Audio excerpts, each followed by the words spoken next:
Muchachos, amigos, and welcome to Record Breakers, a music podcast where a group of friends gather together to share music with each other, an album at a time, like a little fun book club for music. It's all about expanding horizons and, you know, experiencing new music, learning new music. I'm Petey Rave. Whether you like it or not. Yes, I'm Peter Raven. I'm here with my team, my squad, my triumvirate. We've got David Majors, aka DJM. Buenos tacos, muchachos. 'Tis I, DJM. And all the way at the end, we have Drew Snyder. Fuck the umps. We're here to talk about music. We're here to talk about an album. It's going to be provided by Drew over there at the end. Drew, what have you brought forth for us? This is a band that when I was growing up was very much in the forefront of my mind, even if I didn't care for their second and third albums as much. But I was excited about this album, and there's been some rumblings that some more stuff is happening with this band and also possibly the lead singer. So I thought it was a good time to bring on Further Seems Forever with their most recent release, which was 2012, which is just like them to go forever without releasing shit. But the album is Penny Black. David, what were your expectations coming into this album? What did you have any experience with this realm of music? More than you might think, Petey. Because the infamous college radio station where I discovered so much of the music that I like also had a show in the early 2000s that revolved around pop punk and emo. So I actually remember hearing the band that we're listening to today. And like that kind of was way back in my mind with the likes of Sunny Day Real Estate and bands of that ilk. So it was way deep down in the catacombs of my musical knowledge. I know that the singer of this band has another project that ended up being a bit more successful, so this one kind of got put on the back burner. This particular type of music, this subgenre, I usually have more fun with it than I expect because the songwriting is always solid, maybe a little too solid and a little too concise, but I have a good time with it. The production is always good, and as long as they don't have the whiny vocals, I can usually get down with something like this. Yeah, I was looking forward to it because obviously I know Dashboard and I know quite a bit of different like emo sounds and emo bands, and I was just like within my wheelhouse. Though Further Seems Forever didn't ever like specifically come across my radar. I'm sure it was a name that was like I heard before. I'm sure I've seen their flyers and things like that. I'm sure it's been discussed because I'm sure it's a name that's been discussed by people that I was around, hanging out, going to shows at the Culture Room because they're a South Florida group. They're a South Florida band, and I was able to find they have in fact played the Culture Room. They're probably a little bit further into their wider touring. Is that anything career. like the Boom Boom Room? No, if you go on the right night, yeah. Cool. Most of the time, yeah, it just depends on the night you go to, especially but they were a band that I'm sure I heard the name of, and I'm probably heard it a few times, but for some reason didn't come across my mind as something I'd remembered. But obviously it's Chris Carrabba, and I know him, and I know the things connected to him. So I was looking forward to this band. I know of him. But yeah, Drew, how would you describe this album musically? Sorry, I'm looking at the Culture Room page, and this sounds like a venue or two we have around our area because Queensryche, if I could speak today, and then a little bit down, Silverson Pickups. Yeah. Fucking weird.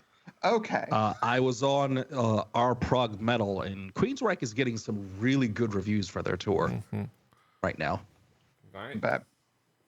But to me, when I think of this band, and especially their first album, The Moon Is Down, the one that was featuring Chris Carrabba in it, and this one, that's what I think of when I think of the band, because Chris Carrabba's vocal is so unique. Like, you can pick him out of a feature. Like when Dashboard came out, it was super, super cemented. And to me, it came like it really started getting pushed and The Moon Was Down, like within the scene. I remember like that weird dichotomy of like he was working with them, like you sort of got the leaks. The album got recorded as he was finishing up like what he wanted to start with Dashboard, and that became its own separate project, and that blew up in a very, very weird way for him. But his vocal is always been insane to me. There is like space and gravitas and big sort of sound to it, which was very different from a lot of emo bands of that time period, in my opinion. A lot of pop punk in that time, because like David said, you got like a lot of nasal and you got a lot of up here and a lot of singing with the throat. And Carrabba was not that. He could sustain a note really well. He had good vibrato. Really, really crazy to me, from like this punk kid, like, oh shit, this is really good. But it also was very sometimes dudes can sing. Sometimes they can belt like a motherfucker, and this dude belts like a motherfucker. Also of this era, like when you think about the like late 90s, early aughts in like pop punk and emo, like especially like more of the emo side, you get the Get Up Kid Saves the Day, and this was when you were starting to get like the Jimmy Eat World's Taking Back Sundays of the era. So you and Further Seems Forever, like in my memory, was like bubbling up before Taking Back Sunday got big, and they really did this like cool like interwoven guitars with wall of sound sort of bit to it, which is shown here. The musicianship is tight as hell, even for like this album is the first album with a guitar player and Chris Carrabba back in the lineup, which I feel like you don't see bass, guitar, drum, like you don't see bass and drums being the ones that stick around in any punk band, but that's fine. But yeah, it's really that having the interwoven guitars with Chris Carrabba's like sort of forlorn, melancholy, pretty inapproachable, yet still like a little bit raw and a little bit like straining. It's emo music. The stereotype is like the singer's half crying on the mic, right? And there's still that bit of it while being so approachable for this genre, in my opinion. Sorry. The moment you stopped talking, I stepped up to try to find something. Sorry, I wasn't looking at the... That's fine. That's fine. It's me. It's my fault for trying to like not paying attention. All right, David, how would you describe this album musically? I would describe this as the sound of a very consistent band. and I mean that positively. Like they know, even with breaks, they know how to write songs together and make them really good.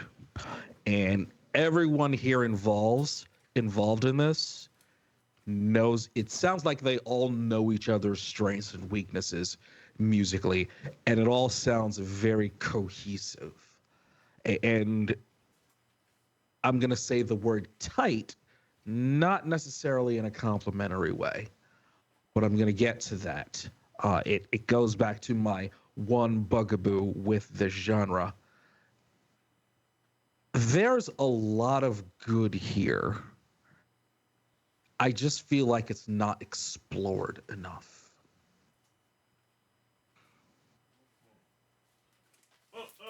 headphones.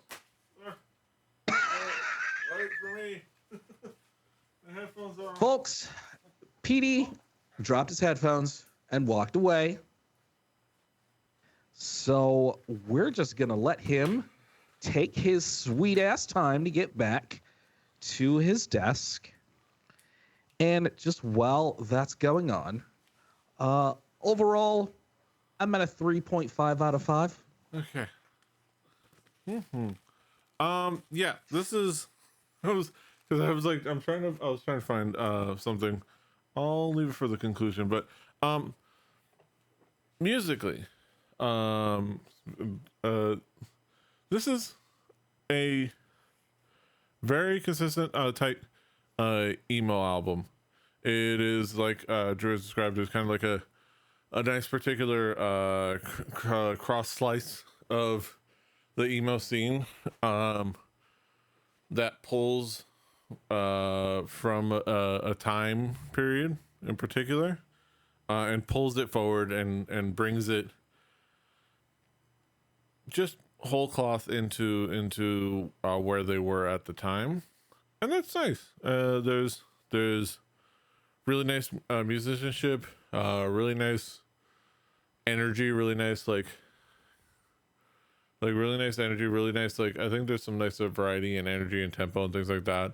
And Chris Carrabba is just a fantastic singer for me in the way he is unique and has an ability to like convey like emotion really well, and is really fantastic at that. And it's like just that like one of like the voices that I like to like pull back from that era of my music taste in particularly different ways.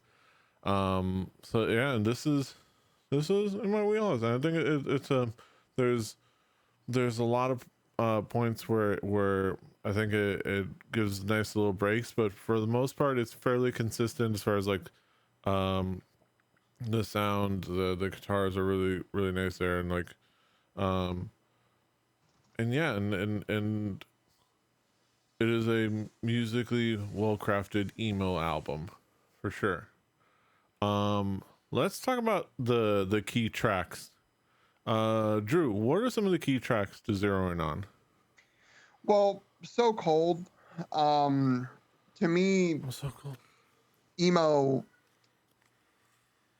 since the fucking 80s into grunge into the late 90s scene, the whole thing, like, to me is exemplified really well with like a build up with like some sort of like moody mid verse part. And I think So Cold does that really well, letting the bass and Chris's voice sort of carry the verse for a while after like a twinkly guitar part. You open up with like, oh, hey, if you looked up emo in the dictionary, this song structure, not necessarily this sound, it's going to sound different through eras, obviously, but the song structure of that roller coaster at the beginning, it is what it is. The layering of instruments in Kings Canyon, with all the movement, and then that big sort of airy Chris Carrabba vocal in Kings Canyon, brilliant.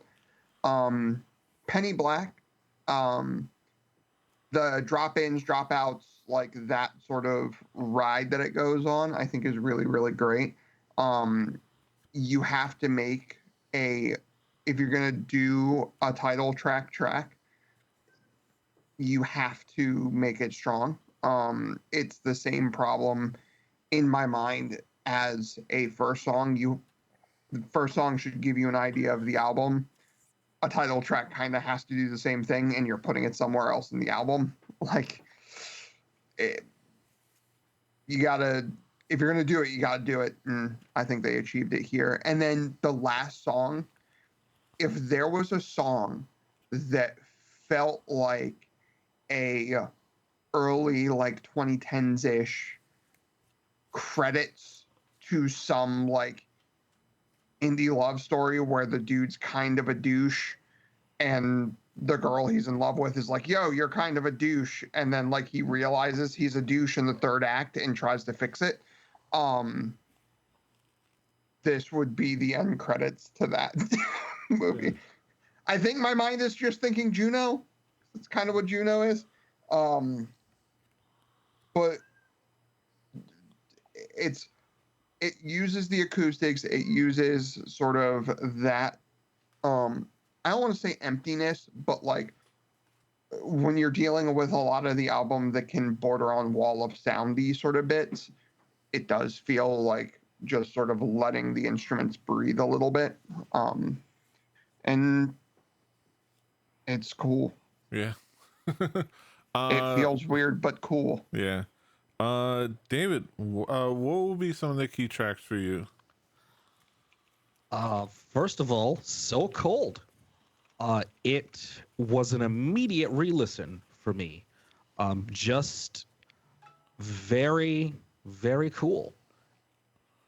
It set a vibe for this album that I really enjoyed from start to finish. Track 6, System of Symmetry, was the first song that really felt like it deviated from the album's formula, but I think it still fit in really well because it's right in the middle of the album, so it's kind of like a break. It's a break between the two sides, and I think that actually works out really well. Those are my two, and I will get into my conclusive thoughts. Yeah, I would say for me, the So Cold is a great start to the album. I'm so cold. Way Down has that that one in particular, right from the beginning, it takes me back to that era of emo. Just the way the beginning, the vocals and the kind of like that, the way that it's sung, the kind of melody and the vocals, and that like it's just a kind of quintessential emo beginning to a song. I like the King's Canyon just had a nice like hooky refrain, and yeah, a System of Symmetry was a nice. I think as far as like a track that stood out, obviously, for just completely switching to like a more just like this little slow electronic sound, electronic song, was a really nice like change of pace. Yeah, let's bring it back around the horn and talk about some conclusive thoughts. David, what would be your conclusion on this album as a whole? I want to echo pretty much everything Drew said. However, my first listen through of the album was over like that. And that's kind of my dig that I'm really having a hard time letting go. This album was 36 minutes and 53 seconds. And while I understand what the genre is and what the style is, there were so many good ideas and arrangements happening on this album. I feel like a 37-minute album could have been a 45-minute album. This is one that I don't know if stuff was cut or not, but I can see that there could have been more here. And I would hope that somewhere along these guys' catalog, they explore their ideas a little more, because there's talent, there's cohesion, there's good songwriting, there's good sound, good production, good singer. They have everything. I would like them to go a layer or two deeper, because I think there's something there. I like that the album's lyrics didn't feel like uncomfortably personal. It gives it a relatable quality, and you're not just looking at someone's diary. I mean this in a complimentary way. Like I said, the album flew by. It was easy to put on in the background and do other things. It wasn't too messy, and it wasn't too busy. It was consistent start to finish, and I did not get bored. This is what I mean when I'm saying I wish they could have gone a little deeper. Every song has something that really seemed interesting, but before I knew it, it was over. The sound and the consistency, I like that this album, and given that the maturity and the experience of this band, they also sound like adults. They don't sound like they're trying to be kids or they're trying to relate to kids. And I respect that for a band that's been around for a while like these guys have. Mm-hmm. And just in conclusion, I know what this is. I know what these guys do. I would like to see them challenge themselves and do something a little more experimental and maybe dig a little deeper. Yeah, a couple of things. Yeah, I can definitely see where DJ's talking about as far as like you wish there was a little bit more. It's just you're left wanting more, which is a high compliment. You're left wanting more. I think that this was a really fun experience, a really cool album. I did have I'm here, and what I was doing when I was like running off is because I knew I had a drawer full of if you've ever seen the movie Almost Famous, and where William Miller would like throughout the whole movie would just like grab things like pens from the hotel room or pads or like things as like mementos as he was going on through tour. I've done that all my life, but I've done that especially with flyers of local shows when I was going to the Culture Room in the early to mid 2000s, and I was trying to see if I found their flyer, if a flyer that just happened to have Further Seems Forever on it. I have not succeeded, though I did find one with Endo, another early 2000s band. With a peek at maybe a little spoiler right there at the bottom there. And did for another show of a few friends of mine, that I went to see, including Morrison Poe and the Grooveniks and things like that. On the back, there's other shows and includes Concrete Blonde, All American Rejects, Trust Company, and Dog Fashion Disco with Lollipop Lust Kill. Oh my God, Dog Fashion Disco? Are you shitting me? I have not heard that name in so fucking long, dude. So this. Fuck Dog Fashion Disco. This is just, I feel like this is when you hear something like that, you have to go immediately look them up. Yes. You have to immediately before it leaves your mind. Also, this flyer which I found, which was on one side, it's X, the band X, not X Japan, but the American band. No, X. I was gonna say. No, X. I know X Japan. And on the other side, it's the Cramps, Gorgor Girls, and Gods and Monsters, which is another local band. The Cramps. Oh man. This is like this is just in a box, and I loved having this, but I did not find Further Seems Forever. But I think the reason I wanted to talk about this is the kind of that's part of where this album does for me, which is again, it's a little bit of like kind of going back in memories and nostalgia a little bit, and I think in a good way, because they also are able to bring it forward without feeling outdated, and still have a really solid sound, a really grown up, mature sound. It wasn't life changing, but it was a really good album, and I really enjoyed it, and I'm always glad to like listen to Chris Carrabba sing. But yeah, like David said, you're left wanting more. Why not more? Give me, please, some. Can I have some more? Now, Petey's doing that, and I'm going to invoke Star Trek, the 2009 J.J. Abrams movie, and say, I dare you to do better. Exactly. But yeah, last but not least, Drew, what would be your conclusion on this album as a whole? Further Seems Forever is always one of those bands where I'm reminded of a Flash video game which is a weird sentence to say about a band. Emo game, but of course, they're all reminded yes, of that game. And it's one of those things where I don't know if they got away with being good after a third album because they didn't have the same singer, so it wasn't exactly the same. And also, one of the guitar players left after the second album because of a family or whatever. You know, family. But Further Seems Forever is a band that I will always be interested in what they do. The musicianship is great.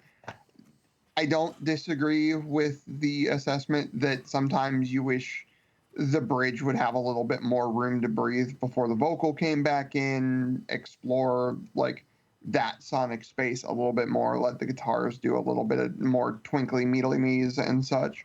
But and I understand why Chris, like, when that first Dashboard record got bigger than anybody expected it to, I can understand why, like, Chris threw his heart into that project and sort of had to bid them adieu, but never in a bad way. Like, the history with those two bands is Further Seems Forever went on tour with Dashboard multiple times after Dashboard had gotten big, as like that side project that Chris always like worked on and had different musicians come in and out of, but like it being the Chris Carrabba show.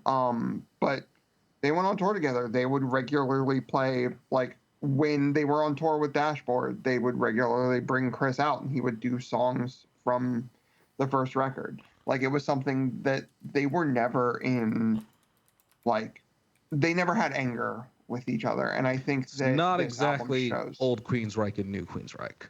Yeah. Like they were always intertwined in a way. And I think that's awesome. Like you hear so much about like bands hating each other, like after a while, and these guys have kind of been, even though they weren't making albums together, they were doing musical things together, and they haven't gotten sick of each other, which I think is really good, and I think it shows. I think you can, even in this type of like sort of semi-melancholy music, you can tell when people are having fun, and I think that they had fun making this record. And it's something that Dashboard was so that Chris could have those things that felt a little bit more personal and stuff like that. And so they still have that dichotomy. And I think it works really well. I mean, a lot of these style of bands do, especially when they're good musicians, like the Jimmy Worlds of the world. I like when they explore the space a little bit. David's not wrong on that. You kind of want them to. But for not having played together since 2001, 2000, or like making music since then, and then like 10 years later, like, oh, we're going to do it again. Fuck it. I think it was a good first one, but maybe they'll make another one, hopefully. We'll see. They got signed to a record label, so they've got to do something, right? Yeah. Also, shout out to this letter, which has at the top, Hot Action Cop, Darwin's Rating Room, and Scars of Life. If you're into really getting into your new metal or early 2000s new metal on. I was gonna say that looks like a goth new metal fucking playbill if I ever saw one, dude. Yeah. Hot Action Cop, which you might know from the song Fever for the Flava. God damn it. God damn. Special guest 1. I'm gonna be looking. I was already looking up like current South Florida bands for reasons, but man, this is gonna make me look up things more. All right. Those are our thoughts on Further Seems Forever's Penny Black. Now we get to the main event of the evening, the moment we've all been waiting for, our Haiku Reviews, where we sum it all up in with the 575, sum it all up in poetic form. Let's get down to the nitty gritty. Haikumero numero uno. David, what is your haiku? An easy listen. Poetic, mature rock songs. great in the background. My haiku: good emo sojourn, likely worth the wait for fans. I think it's neat. And last but not least, Drew, what is your haiku? I think I just found out one of the bands that I used to go and see at like a tiny, like 150 person club did the theme song for UFC one year, which is fucking weird. It's a weird I haiku. did not know they got big.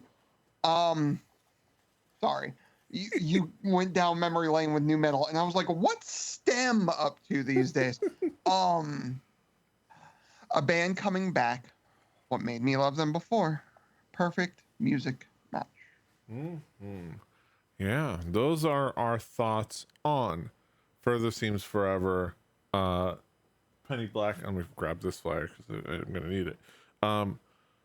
Now you can of course find it on our Spotify playlist. Play Record Breakers, the home game. Do your due diligence or do your due diligence. But not just on Spotify. We also have our YouTube playlist, where we have our Spotify playlists, one with the episodes, one without, and we have our YouTube playlist with the video episodes slotted in as appropriate. This next week's album, is not going to be on our Spotify playlist, but it will be on our YouTube playlist because they can only find it on YouTube. Because next week is episode 400 as far as canon is concerned, and I figure I'm gonna go weird with our with my choice for get weird, Petey. I love it. We're gonna get weird by going to a band that I remember often hearing of, and I'm pretty sure I realized that I've seen them live because I have a flyer for a show that I was at, and they're on it. And they were a group that was well known around the South Florida scene, but I'm hard pressed to find any info on. So I feel like I must share the album to at least feel like other people can know that they existed, because as far as I can tell, I only have the Family Productions, I think, label playlists of their music, and one Lycos website with a picture gallery of them by a fan with very 2000s Lycos GeoCity captions, which is wonderful. We're going to be checking out the South Florida legends Dr. Gonzo's Bazooka Circus, as picked by Irish and Patrick Swagger in our poll that you guys didn't notice in our Discord. And we're gonna talk about their album Learn Everything New. I look forward to that. But that'll Dr. be Gonzo and Dr. Gonzo's Bazooka Circus. Learn everything new. But yeah, that'll be next time. And this is now, and you can of course find us all over the internet. Recordbreakers.fun, rebelli.net, Rebelli TV on YouTube and on Twitch. Check out the VODs on YouTube, watch us live on Twitch. Check us out anywhere you find podcasts, Google Podcasts, Apple Podcasts. Well, I don't think Google Podcasts is anymore. Google Reader. We're in Google Reader, everybody. Go, wherever still left doing podcasts, go find us there. I think Pocket Cast. You might have to just dig up an old RSS reader and just grab our RSS from our website. But yeah, find us everywhere. Like, share, subscribe, do all the things. Until next time, hasta los ovos. Toodaloo. And you Live long and prosper. fighting. It's my album after this.